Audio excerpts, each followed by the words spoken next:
Hola, ¿qué tal amigas, amigos televidentes en Extra Plus? Un gusto saludarles, darles la bienvenida a esta edición de Adelante en Nicaragua, el lunes santo. Como todos los lunes, hablamos acerca de las noticias que han hecho ruido a nivel nacional e internacional con los doctores Cairo Amador Arrieta y Humberto Avilés Bermúdez. Muchas gracias por estar con nosotros, Cairo, Humberto. África está haciendo ruido. Bastante ruido, o bastante más ruido, y especialmente porque normalmente hemos hablado de África ya sea por problemas de salud o por desastres, pero ahorita los conflictos, especialmente bélicos, tienen a África en la picota. Sudán, Libia, Argelia. Sí, comentábamos que quizás el caso más sangrante sea Libia, por el tiempo que llevan ya produciéndose enfrentamientos cada vez más serios con el cerco del general Haftar, es que se llama, ¿no? Haftar. Enfrentado con el todavía primer ministro, ¿no? El primer ministro que en principio es el que tiene el reconocimiento, su gobierno mayoritario de la comunidad internacional, pero eso no ha impedido que a estas alturas, creo que es lo que comentábamos fuera de cámara, ya se contabilicen 121 víctimas mortales y más de 500 heridos en las escaramuzas, como califican los cables internacionales o las agencias internacionales, que se han producido en el cerco que en unos 40 kilómetros de distancia, a unos 40 kilómetros de distancia de Trípoli, tiene la fuerza del general Haftar, ¿no? Y Haftar, que tiene apoyo de Francia, Turquía, Arabia Saudita. Lo que es otra dimensión, ¿verdad? Pero es la dimensión regional completa la que estás viendo al final. Pero es que ahí, es decir, a ver, Libia, lo cierto es que Libia mantenía una unidad como nación bajo el gobierno de Gaddafi.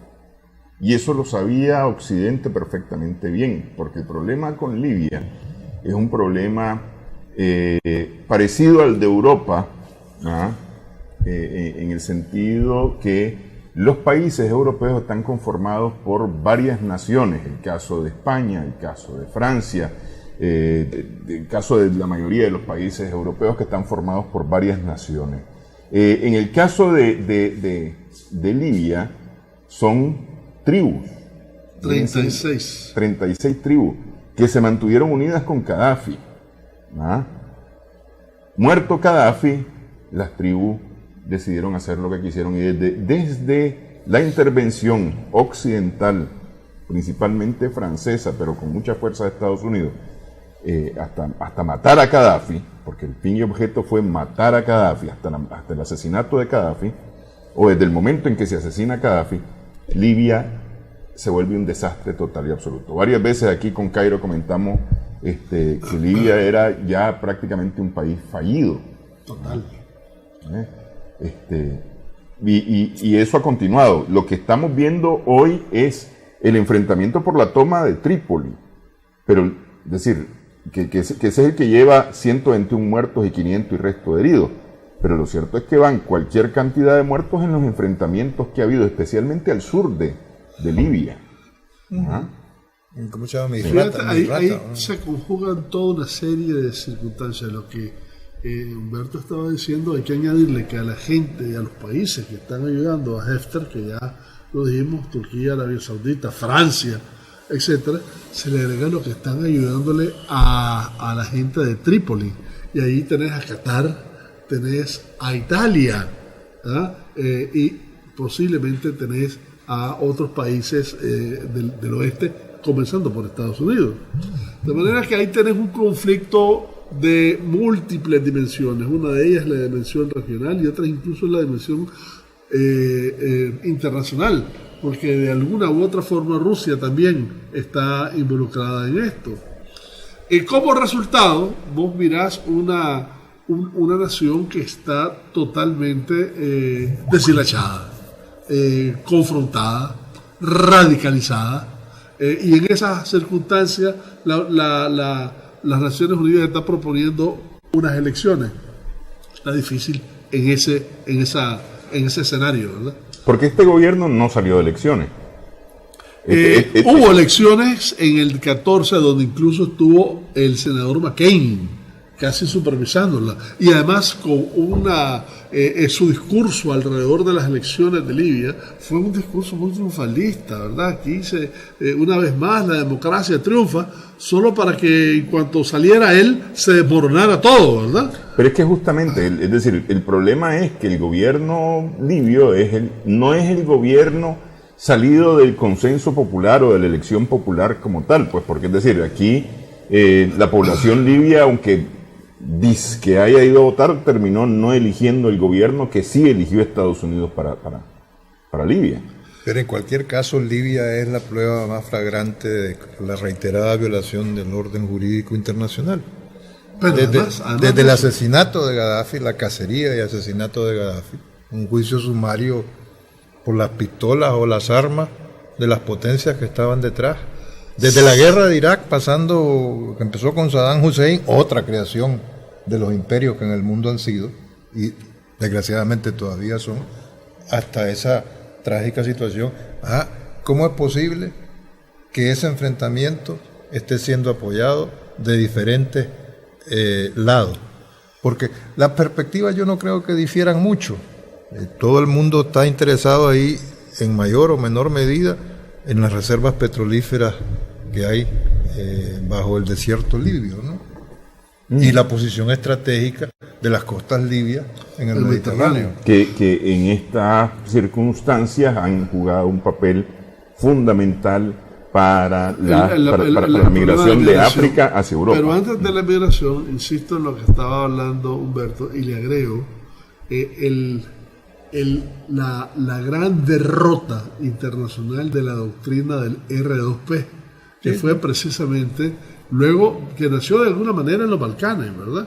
Y que tuvo su expresión fuerte en Libia. Y dicho sea de paso también, no fue necesariamente una iniciativa de Obama en este sentido, más bien el que hizo el rol de empujar a la OTAN en medio de todo esto fue Sarkozy. ¿Ah? Por eso, sí. Pero que es una interpretación, ojalá pudiese ser realmente apócrifa lo del right to be, ¿no? Right to protect. El derecho a proteger, ¿qué? A proteger los intereses de todos. De Occidente. Todas las potencias occidentales que han intervenido. ¿Te imaginas qué bien que hubiera sido ese right to protect en Ruanda? Por ejemplo, cuando terminaron matándose 800.000 personas. Hace 25 años. Hace 25 años. 800.000 personas dentro del mes que comenzó toda los Hutus y los suníes, ¿no? Los Tutsi y los Hutus. Pero después murieron como 300.000 más desplazados, etcétera. Y después eso fue un efecto dominó, porque de ahí comienza las guerrillas en el Congo, o se fortalecen, sí. Todo el movimiento del Congo, etcétera, ¿verdad? Todo el caldo. Y Burundi, a su vez, que es donde comenzó todo esto, porque todo esto comenzó con el viaje de presidencial de Burundi a Ruanda, a los presidentes. Regresando a Libia, además tenemos otro aspecto importantísimo. Toda la región ahorita no está estable del todo. Tenés Argelia, que tiene a Bouteflika, que después de toda una serie de meses, etcétera, tuvo que renunciar, y hay un cierto vacío de poder. Tenés a Tunisia, que aparte de ser el único país que de alguna manera tuvo cierto triunfo dentro de la primavera árabe, está sumamente débil la posición del presidente. Tenés a Marruecos, que además hay una gerentocracia por ahí entre Bouteflika, el presidente de Tunisia, y el rey de Marruecos, ¿verdad? Que dicho sea de paso, ese es otro elemento, la parte demográfica, la parte de la escala de la pirámide de población, ¿verdad? Y tenés además dentro de Marruecos el problema que tiene Marruecos con el Frente Polisario, que todavía está en la discusión del referéndum por la autonomía o el referéndum por la autodeterminación. Es que yo ahí permitíme que difiera o que rectifique algo, pues no es el problema de Marruecos con el Frente Polisario. La tragedia del Frente Polisario y de la República Árabe Saharaui Democrática, sí. con la presencia la intromisión de la monarquía alawita, pues, del marroquí, ¿no? Es otra perspectiva. Se han burlado del pueblo saharaui, Marruecos, la propia España, porque el rol que jugaba España. O sea, ahí estaba España, eso comenzó en el 76 con los marroquíes, ¿no? Ya, el protectorado, decían. Que lo cierto es que todo esto es decir, incluye a una serie de naciones. El problema del Sahara, de la nación saharaui, incluye a una serie de países africanos que tienen territorio en el Sahara, ¿no? El mito del franquismo, ¿dónde se hizo? En el norte de África y en buena parte del Sahara.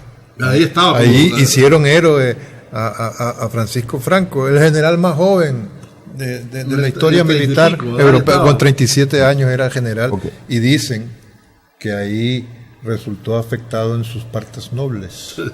Ok, pregunto, estamos viendo una segunda edición menos primaveral de la primavera árabe, ahora en el norte de África, con todos estos movimientos que están ocurriendo, especialmente hacia el oeste de África, porque es decir, el este parece estar más apaciguado, es el oeste el que está alborotado. Vamos a la pausa, dejo la pregunta en el aire para cuando regresemos en Adelante Nicaragua.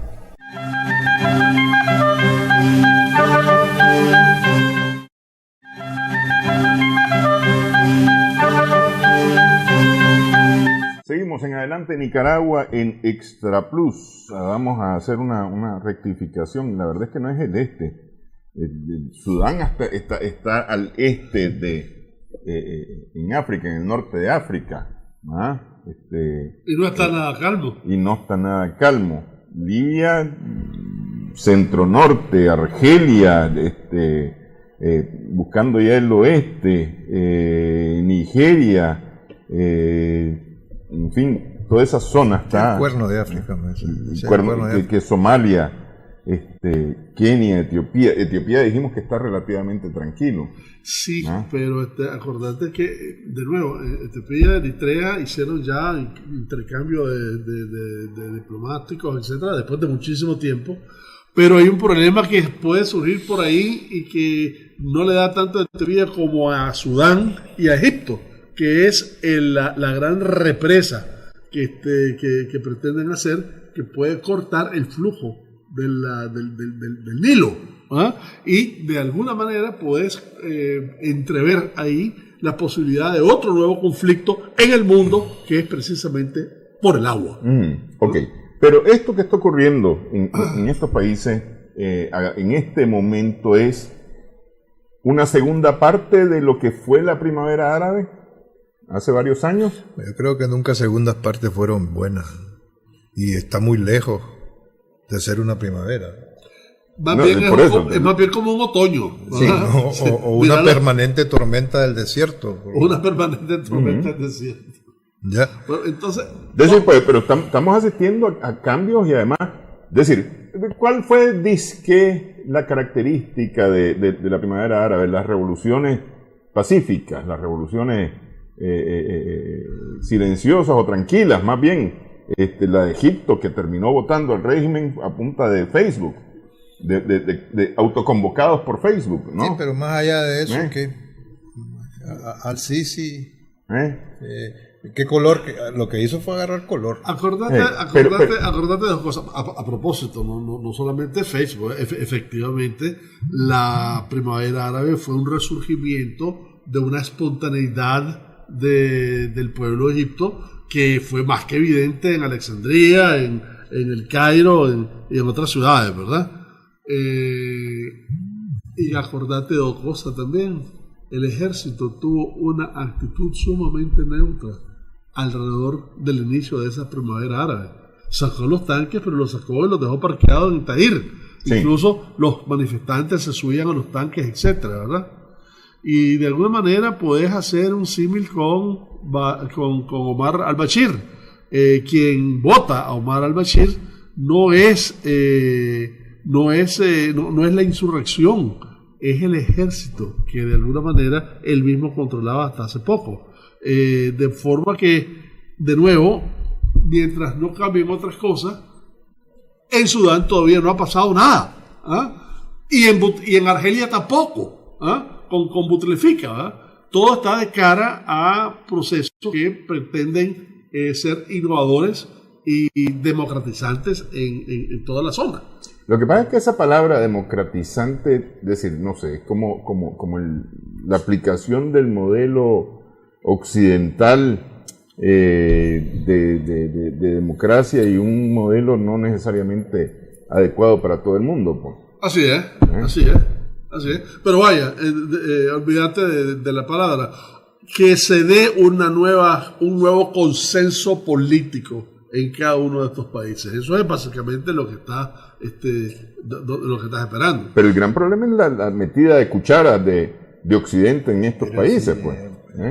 De todo el mundo, ¿verdad? La democracia a estas Pero alturas... principalmente Occidente, porque no sé qué tanto los asiáticos están metidos en que no es raro, pues tampoco, como están las cosas ahorita en el planeta.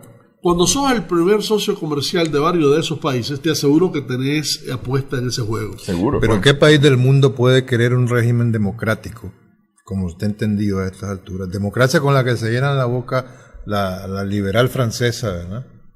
Pasando por el modelo anglosajón. ¿Qué país del mundo puede... a ver, ¿qué vamos a decir de la democracia norteamericana? Que no esté dicho o que no sea evidente.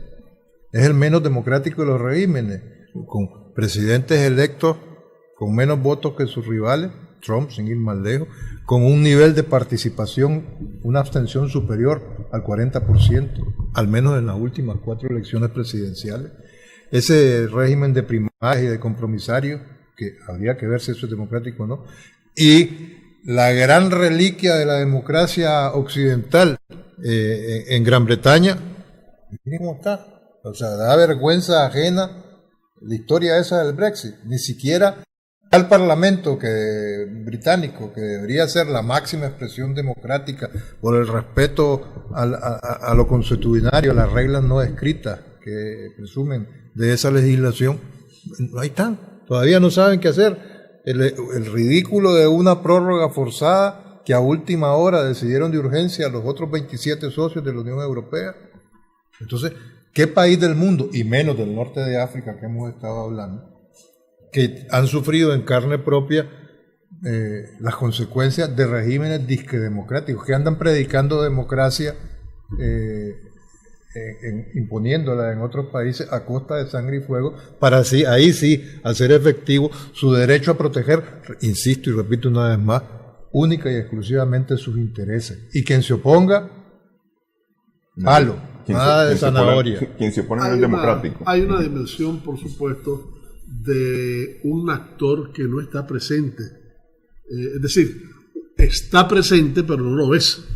Que es precisamente la parte de los intereses del oeste, ¿verdad? En el caso de Libia, me suena más influencia en cualquiera de los casos con los intereses más cercanos más a los intereses de Europa que de Estados Unidos. De hecho, esa es quizás una de las explicaciones por las que Sarkozy tomó la iniciativa en el seno de la OTAN. Pero por supuesto eso no excluye a Estados Unidos. Lo que sí involucra es que cada uno de estos países tiene sus propios intereses, teniendo además intereses comunes entre todos ellos, ¿verdad? Entre todos los estos. De forma que al final, en el caso del Medio Oriente, llegás a Sudán, ¿verdad? Y en Sudán te encontrás con un Omar al-Bashar, que hasta hace 2 meses el tipo estaba negociando todavía porque sabía que gran parte de su estabilidad estaba afuera, no adentro. Y le ofreció a Turquía una isla para que la administrara, y le ofreció a Rusia una base militar, y le ofreció a Estados Unidos incluso romper con Irán, que su cordón umbilical de él de hace 30 años es precisamente con la revolución islamista de Irán. Pero nadie le hizo swing a ninguna de las ofertas. Y nadie le hizo swing a ninguna de las ofertas. ¿Por qué? Entre otras cosas, por un surgimiento fuerte de protesta popular en donde la mujer Fíjate qué interesante, porque la mujer sudanesa tuvo un rol muy importante en todo esto, ¿verdad? Ahora, pero hay una serie de sospechas en cuanto a los resultados a los que lleva el movimiento, por lo menos a los que ha llevado el movimiento hasta ahora, que es la conformación de una junta militar que llama ahora a elecciones. Entonces hay muchas sospechas y incluso en los primeros días se empezó a hablar acerca de un autogolpe, solamente para garantizarse la continuidad del poder, etcétera, ¿no? Y creó muchas suspicacias el tema de los militares en el poder en Sudán. Y hay otro elemento que está, que de alguna manera está medio invisibilizado tanto en Sudán como en Argelia. En Argelia, acordate, en las elecciones de 1990, que la perdió el Frente Argelino de Liberación y la ganaron los islamitas, y que no fue reconocida por el ejército, y que dio lugar precisamente a la primer guerra yihadista, en los términos en que actualmente la conocemos. Eso comenzó en Argelia, y el costo total de eso fue como de 90.000 muertes. Y el hecho de no reconocer el Frente Revolucionario Argelino a esa elección, hombre, no fue contestado por nadie. Porque el resultado de esas elecciones, en ese nuevo gobierno, fue el desarrollo y la imposición de un Estado, de un pretendido Estado yihadista. De manera que no nos equivoquemos con eso de las soluciones políticas, ¿verdad? En cualquiera de los casos, acordate, de nuevo, Bashar hizo todos esos ofrecimientos, pero acordate que Bashar también, quien debe estar muy contento a todo esto, es Carlos Ilich Ramírez, preso en París, porque fue Bashar quien lo entregó a la seguridad francesa. Bueno, después de darle refugio, después de alentarlo, después de acogerlo, etcétera, etcétera, ¿verdad? Pero bueno, a ver,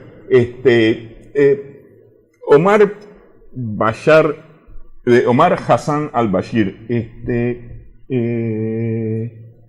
¿qué apoyo tenía entonces? Es decir, porque al final de cuentas le ofreció a Raimundo y a todo el mundo afuera para conseguir apoyo. Nadie le paró, le puso mente, o nadie le hizo caso.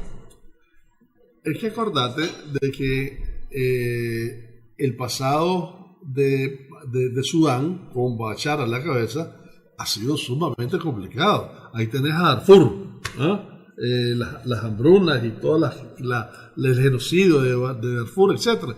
Tenés la guerra civil con Sudán del Sur, que escasamente, creo que fue en el 2011, 2012, que logró su independencia, y 6 meses después ya estaba en guerra civil internamente entre ellos mismos, y posteriormente con parte de Sudán. O sea, ha sido un régimen altamente inestable, altamente conflictivo. Era en más de alguna forma la punta de lanza en su momento, 1979 en adelante, de ese movimiento revolucionario islamita que estaba difundiéndose fuertemente en el Medio Oriente, ¿verdad? Incluso en parte del África, del centro y el norte de África. De manera que tenía un pasado altamente tormentoso y unas relaciones económicas sumamente débiles y además en medio de una situación en donde todos los indicadores sociales se fueron al carajo. Acordate que las primeras manifestaciones contra Bashar no son por votarlo, son precisamente alrededor de la inflación, de la escasez, etc. Por eso, pero es decir, no contaba con... Él buscó apoyo afuera porque no tenía apoyo adentro. Y eso implica que ningún gobierno, es decir, de la historia reciente de Sudán, ningún gobierno va a tener suficiente apoyo al final de cuentas. Esa es otra historia. Al final hay un vacío alrededor de Sudán muy fuerte que no se sabe cómo se va a llenar, pero si hay alguna forma de llenarlo es tratando de conciliar las diferentes fuerzas que están dentro de Sudán. Una de ellas es la fuerza que tiene los islamistas, hombre. Eso no lo puedes pero mientras no sea gracia de Occidente. Pero si es que la gran tragedia es, a mí me da igual, generalizando, que hablemos de Sudán, que de Argelia, cualquiera de los países del norte de África, todas las contradicciones o las divisiones internas son la tragedia de esos pueblos. Y son contradicciones incentivadas y alimentadas cada vez más evidentemente por Occidente. Que las quieran disfrazar de ideologías democráticas o de que la democracia sea el menos malo de los regímenes políticos, por citar alguna vez más al tan cacareado Churchill. Pues. Cierto lo que decís, pero también por intereses regionales. No pero los intereses, Irán y Arabia Saudita, por ejemplo. Pero los intereses regionales, ¿quién los determina? ¿Quién los manipula? Las contradicciones internas propias de ellos. ¿Y cómo las alimentan? Irán, por ejemplo, Irán tenía en Sudán un aliado de primera y la idea era fundamentalmente promover el islamismo chiita. Pero lo dejó solo. Es que tenía, lo dijo muy claramente, tenía. Bueno, pero entre otras cosas, ¿qué sobrevino? La guerra entre Irak e Irán, que además fue patrocinada independientemente de que Hussein tuviera sus propias razones. Al final, efectivamente, hay una gran sombra de Occidente, pero también hay, y eso es el punto que estoy haciendo ahorita, contradicciones internas regionales. Okay. Los sunitas y los chiitas, entre otros, ¿verdad? Bueno, pero eso ya entrará a una guerra religiosa. Okay. Estamos muy lejos de comprender. Pausa en esta edición de Adelante Nicaragua. Regresamos en breve.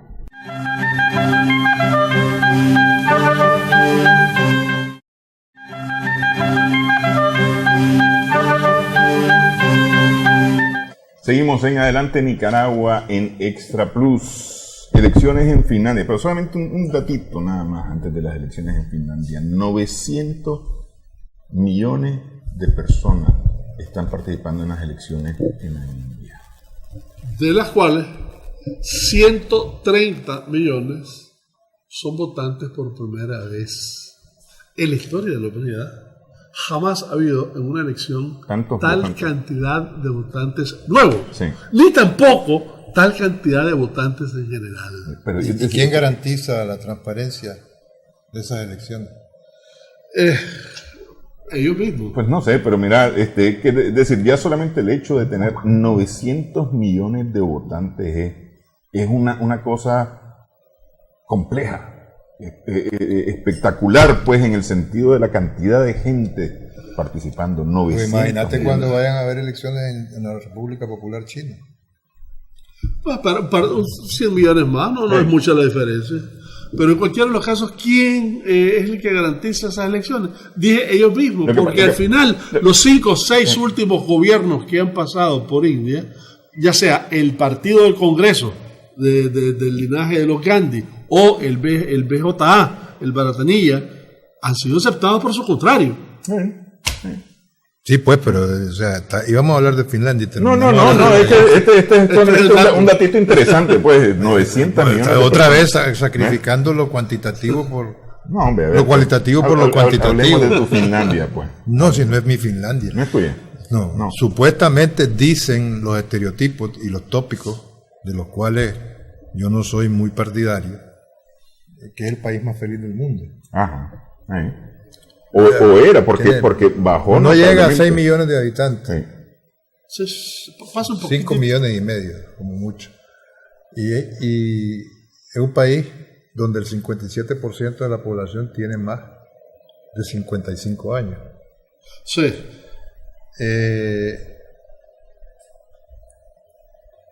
Ganó, entre comillas, la socialdemocracia por primera vez en 20 años.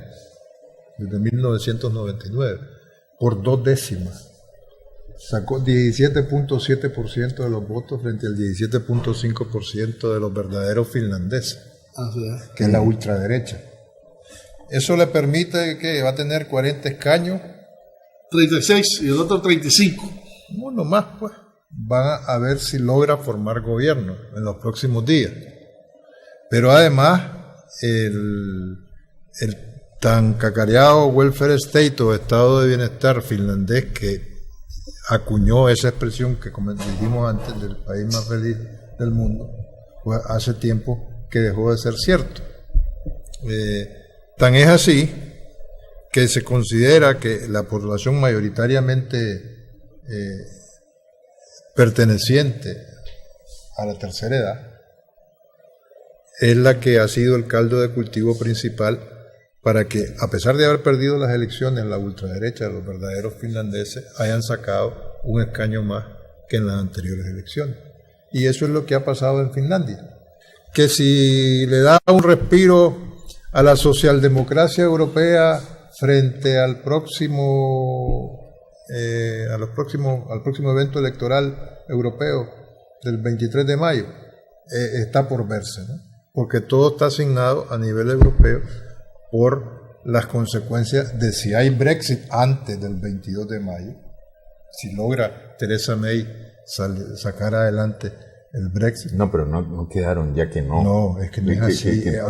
Lo que hay es una prórroga, que le dan una prórroga de 6 meses hasta el 31 de octubre. Lo que le da la oportunidad de... Pero podría ser, y se supone que en la estrategia, si es que le queda alguna a Theresa May, le conviene más lograr, si ella logra convencer antes del 22 de mayo. ¿Por qué? Porque eso evita la obligatoria participación británica de Gran Bretaña o del Reino Unido en las elecciones europeas. Pero es que justamente eso fue lo que se intentó hablar ya, de quiénes van a ser los candidatos para estas elecciones. Si ya todo el mundo lo tiene escogido, pero no le interesa, dependiendo de la perspectiva que abordemos, no le interesa ni a la Unión Europea, porque la participación británica favorecería la entrada en el Parlamento Europeo de los conocidos como euroescépticos, y abonaría lo que comentamos en programas anteriores, la tesis o la teoría de que serían infiltrados, enemigos de la Unión Europea, infiltrados en sus propias entrañas para destruirla desde dentro. Ese es uno, ¿entendés? ¿Y qué es lo que puede ofrecer políticamente Theresa May? Ya van a poder, si llevan 2 años, más de 2 años, y no han podido encontrar un consenso los políticos británicos, ¿no? Ni los conservadores Tories, porque del gobierno, ni los laboristas. Entonces, ¿qué es lo que le han dicho? Sí, una vez más le ha dicho Europa, a la Unión Europea, o Bruselas, pues, como representante, dice, la pelota está en la cancha de ustedes. A ver si son capaces en estos 6 meses de encontrar una solución que no la han encontrado en los más de 2 años anteriores. ¿Ya? Y el tiempo se está agotando y el cansancio ya se agotó. Ya se agotó. Pero bueno, regresando a Finlandia, uno de los temas álgidos alrededor de todo esto fue el tema de la migración. Sí, y que se considera, la mayoría de los finlandeses consideran que tratan mejor a los migrantes. Entonces, el discurso, ¿cómo se llama? La fobia a los extranjeros. Xenofobia. La xenofobia es brutal.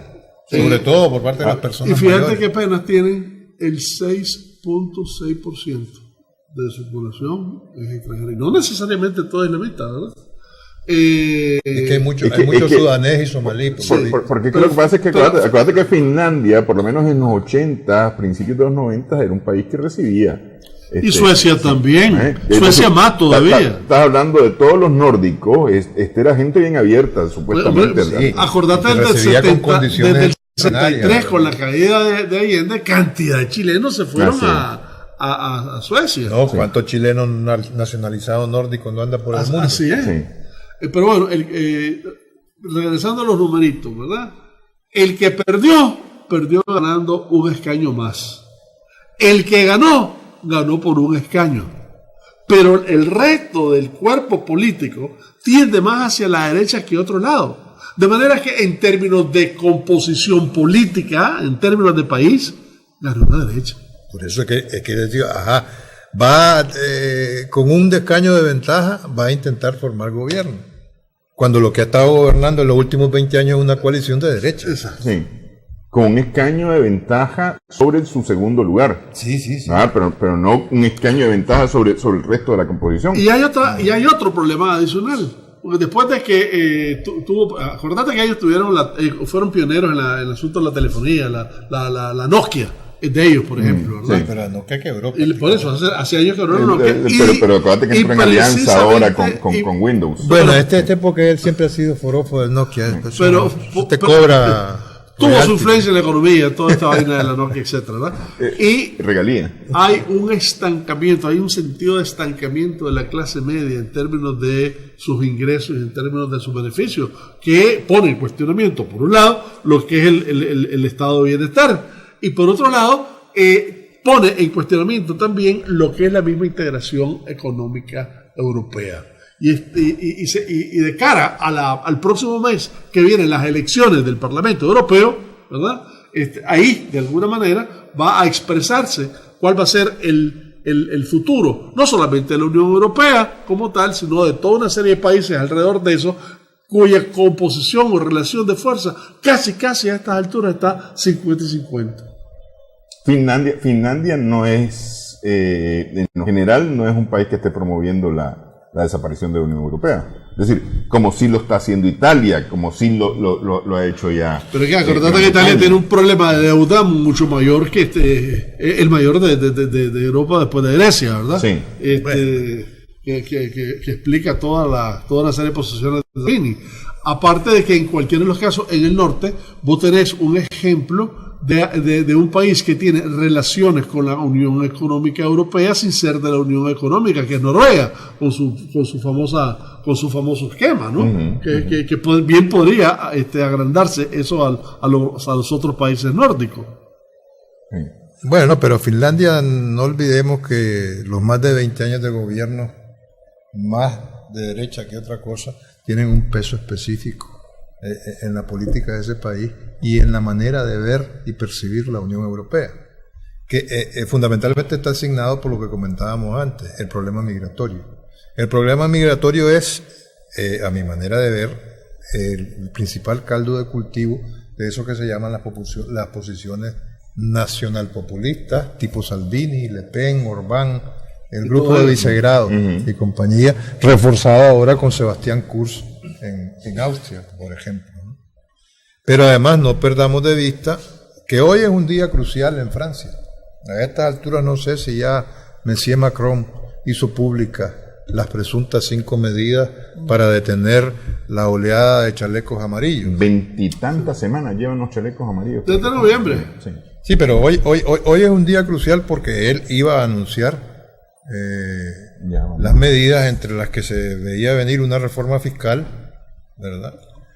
Un maquillaje, por decirlo de alguna forma, de las pensiones para ver si logra seducir a la tercera edad francesa, que estaba siendo muy simpatizante de las posiciones de los chalecos amarillos. Estaba ganando despacio. Exactamente, en los últimos tiempos, ¿no?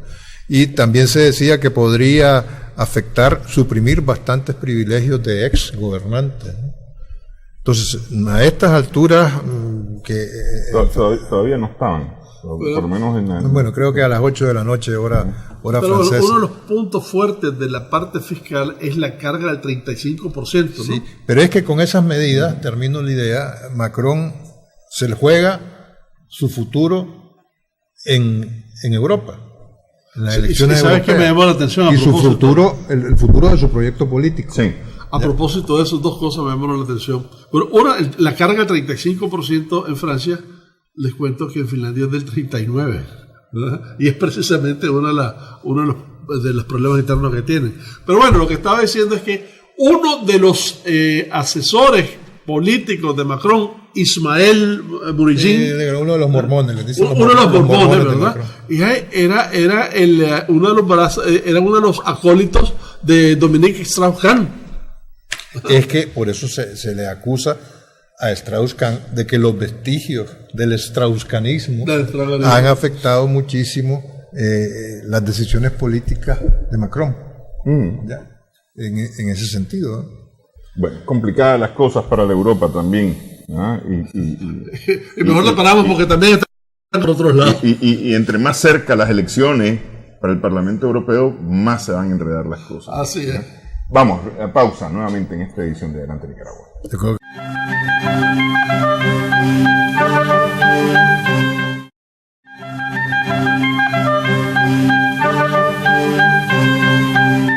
Seguimos en Adelante Nicaragua en Extra Plus. ¿Qué tiene que ver la gira de el secretario de Estado Pompeo por Sudamérica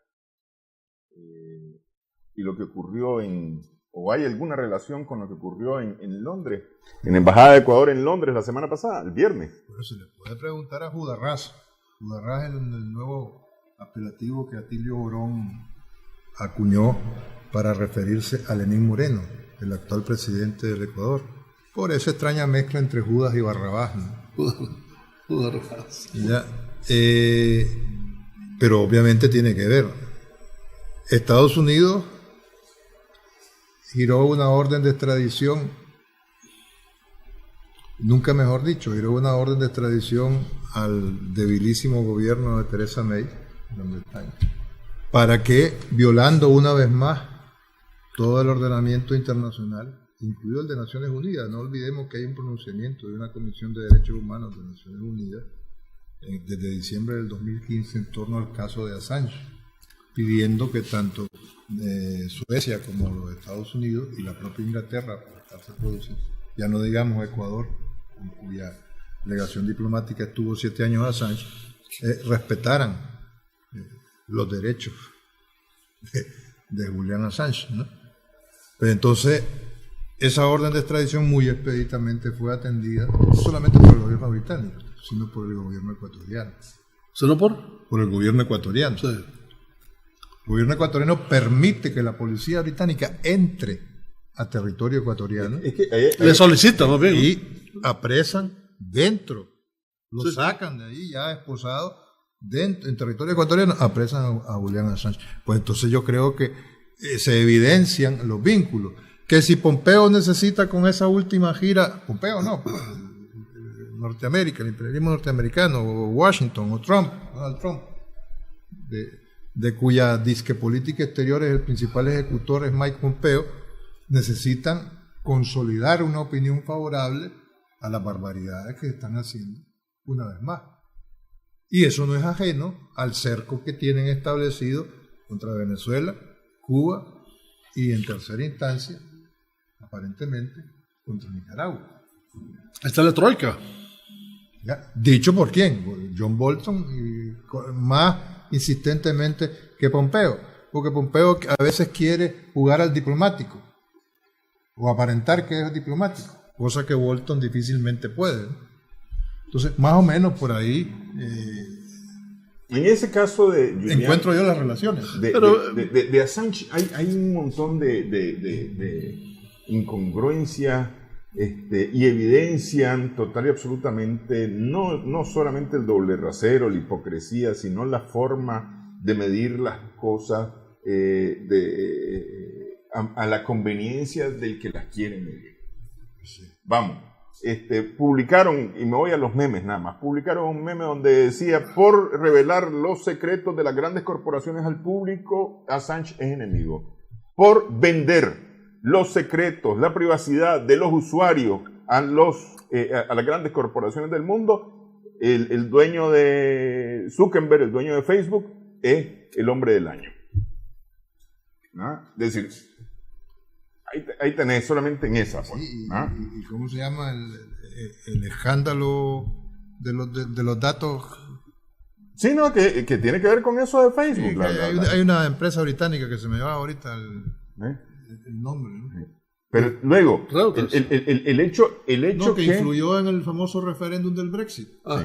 El hecho que en la Embajada de Ecuador, o más bien el gobierno de Ecuador, muy expeditamente haya anulado la nacionalidad ecuatoriana de Assange, porque hay que recordar que Assange tenía ciudadanía ecuatoriana, que los ecuatorianos no son susceptibles de extradición, al menos con los Estados Unidos, ¿verdad? Sin embargo, le volaron la ciudadanía rápidamente, y todo eso es correcto, está bien hecho por parte del occidente, es la democracia en funciones.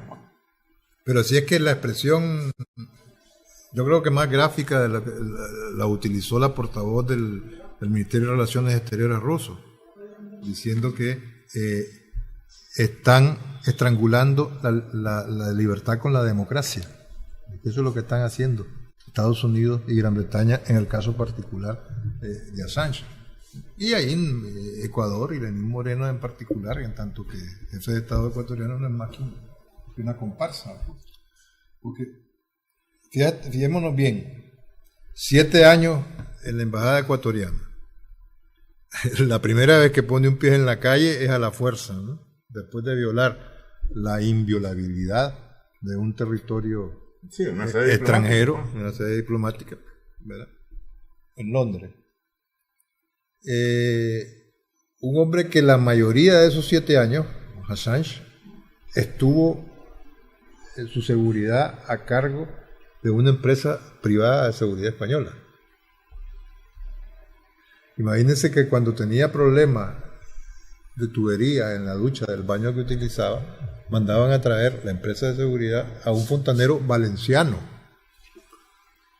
Porque como había sido también guarda de seguridad en la misma empresa, les merecía más confianza que cualquiera que pudiesen contratar en Londres. De manera que aquel fontanero llegó por 2 días de trabajo y cobró 4.000 euros.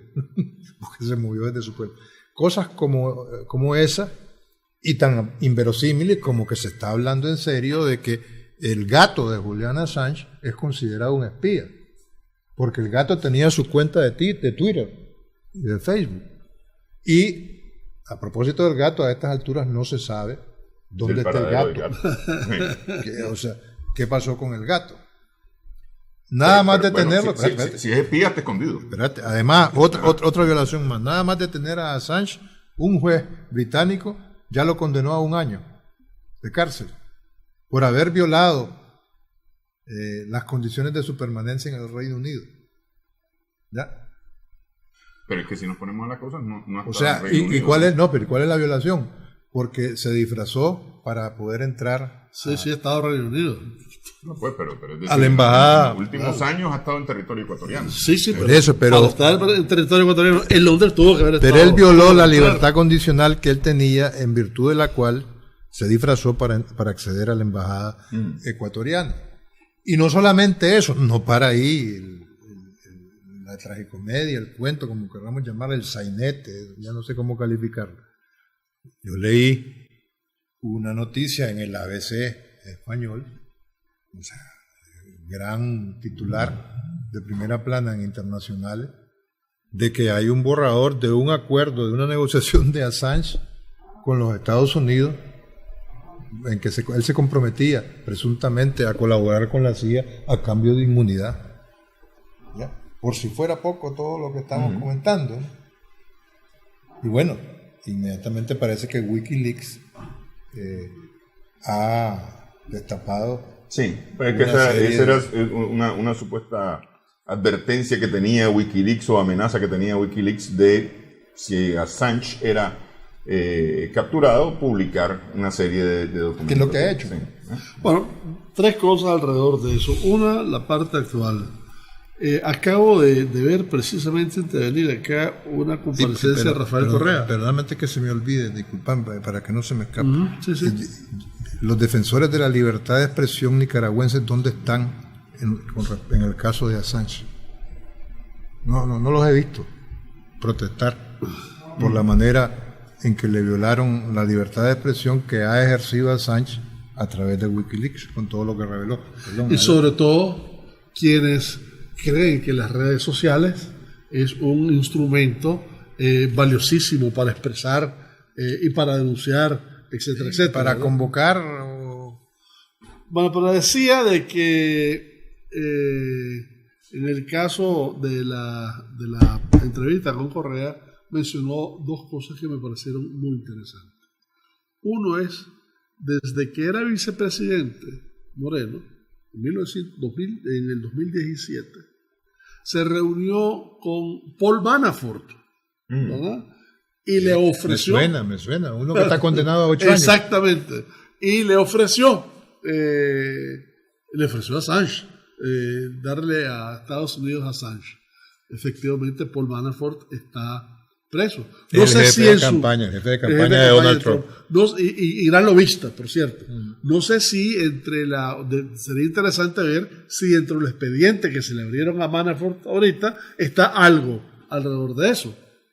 Lo segundo es que aparte de que se rompió el principio internacional, tratados de convivencia, tratados internacionales, etcétera, ¿verdad? La misma Inglaterra se mostró dual, ¿verdad? Nunca pudo darle un indulto a Assange, como por ejemplo se lo dio a Pinochet en su momento. Y tercero, caso específico de la relación de Moreno, y esta vez lo digo hasta con datos. Entre los Wikileaks últimos alrededor de la familia de Moreno y de Moreno está una cuenta en un offshore, que la cuenta está en Panamá, en el Banco Balboa. Incluso da nombre 100-4-703-78, ¿verdad? Que se depositó en Belice y se trasladó a Panamá a través del Banco de Costa Rica. Y aquí estamos ya en el vecindario, ¿verdad? A nombre de la familia de Moreno, y que Assange, o la gente de Assange, dio a conocer en estos días, pues, en estos días pasados. De manera que todo eso lleva a comprender un poquito el fenómeno de Assange ahorita. Sin embargo, hay dos cosas que me llaman la atención de este caso. Primero, en la presidencia de Obama, que fue cuando comenzó todo esto. Obama criticó terriblemente y con mucha fuerza todo lo que es el Wikileaks, el derecho de la información, que ahí se abre otro debate enorme, ¿verdad? Que es precisamente lo que estaba hablando Humberto, y que incluso Noam Chomsky dio todo un discurso hace 2 días alrededor del derecho de la información, los poderes fácticos encubiertos, la necesidad y destacando el rol positivo. Y destacando el rol positivo de Assange en ese sentido. Bueno, aunque tiene sus bemoles, pero ahí está la posición de Chomsky, ¿verdad? Pero decía de Obama. Obama criticó todo lo que vos querrás, pero jamás dio un paso para hacer legal la extradición de Assange, ¿no? Y no solamente eso, sino que el primer Wikileaks, si ustedes se recuerdan, fue por un señor que estaba, un muchacho joven, que estaba Manning, de apellido Manning, que estaba en algún puesto de comunicación muy importante, que lo echaron preso el muchacho. Es más, estando preso se cambió de sexo, ahora es Chelsea Manning, ¿verdad? Y no debe ser por casualidad que el último indulto que dio Barack Obama horas antes de salir, fue a Chelsea Manning. ¿Ah? No sé, me da cierta... A lo mejor es porque tiene el mismo nombre que la hija de Obama. Chelsea. Pero bueno, es que lo que pasa es que, a ver, es que ese no es el primer Wikileaks que salió, el primero relacionado con este caso. Con la demanda de los Estados Unidos. Digo, la masividad de mensajes fue en ese tiempo. Porque una serie de supuestos secretos que revela Manning a través de Wikileaks. Es decir, lo consiguen o publica, le mandan a Wikileaks, o él manda a Wikileaks todos estos secretos, y Wikileaks no se tiene que enterar ni los publica. Pero fue lo más masivo que ha habido en la historia de ese tipo de operación. Sí. Después probablemente solo superada por el que está ahorita en Rusia. Sí, Snowden, ¿verdad? Sí. Pero bueno, el caso... que es otro perseguido. El caso es que ojalá no esté en la embajada de Ecuador. Pongo simplemente una interrogante alrededor de esa actitud de Obama con el muchacho Manning ahora Chelsea Manning, el último indulto, ¿verdad? Y con Assange nunca fue en serio. Contra Assange jamás se le pidió a Inglaterra el indulto, ¿verdad? Sí. Bueno, así están las cosas. Gracias, Humberto, Cairo, por su asistencia hoy en Adelante Nicaragua. A nuestras amigas, amigos, agradeciendo su sintonía. Esperamos que el programa haya sido de provecho.